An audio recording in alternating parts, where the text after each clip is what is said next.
Firly Bahuri mengaku sudah mengirimkan surat pengunduran diri sebagai Ketua Komisi Pemberantasan Korupsi pada 18 Desember 2023.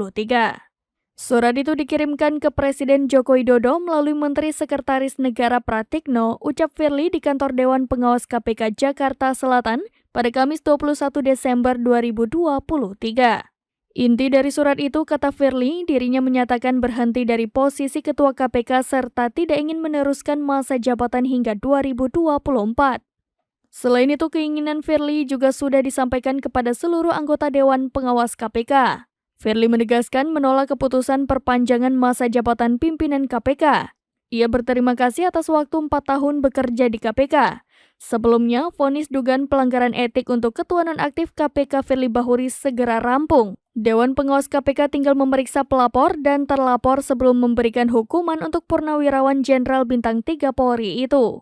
Albertina mengatakan pihaknya memeriksa 12 saksi untuk mendalami dugaan pelanggaran etik yang dilakukan Firly, salah satunya yakni pengusaha Alex Tirta.